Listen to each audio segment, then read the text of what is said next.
आज मैं किसी किताब की बात नहीं करूंगा।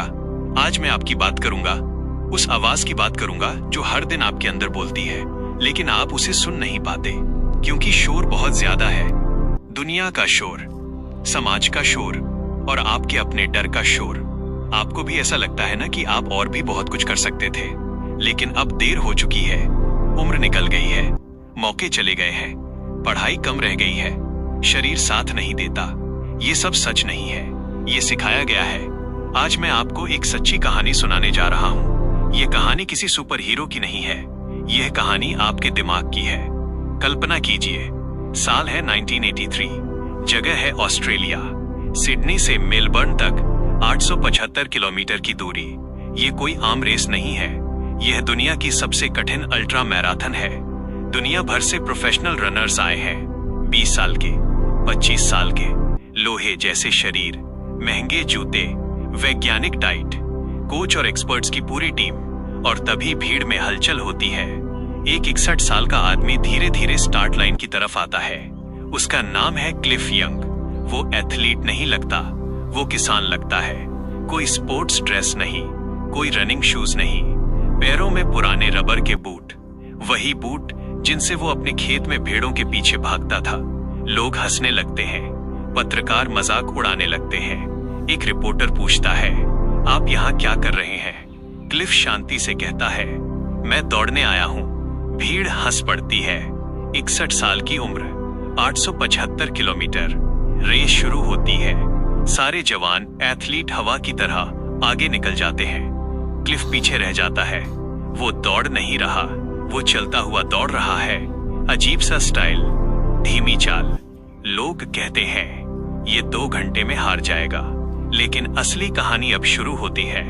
प्रोफेशनल रनर्स का प्लान तय है। 18 घंटे दौड़, 6 घंटे नींद।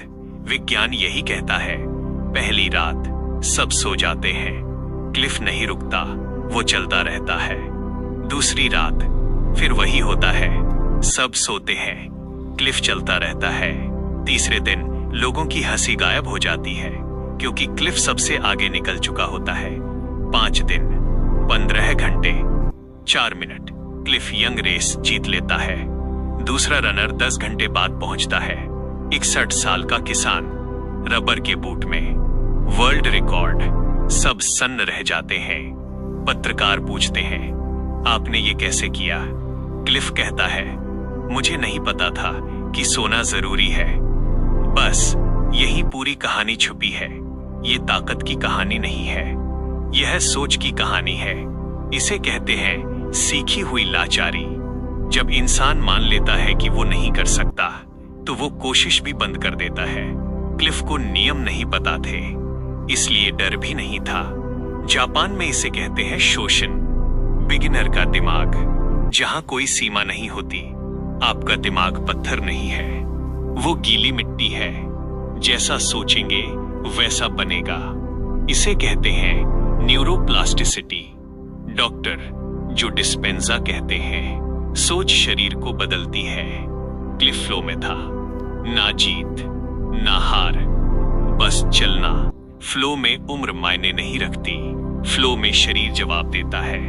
रेस जीतने पर इनाम था $10,000। क्लिफ ने मना कर दिया, फिर सब में बांट दिया क्योंकि उसका मकसद अलग था। विक्टर फ्रैंकल कहते हैं, जिसके पास जीने का कारण होता है वो हर दर्द सह लेता है। आप थके नहीं हैं, आप रुके हुए हैं, आप कमजोर नहीं हैं, आपने मान लिया है असल रेस बाहर नहीं है, असल रेस आपके दिमाग में है। नियम भूलिए, डर छोड़िए, दौड़िए जब तक डर थक न जाए, जब तक सीमाएं टूट न जाएं। धन्यवाद।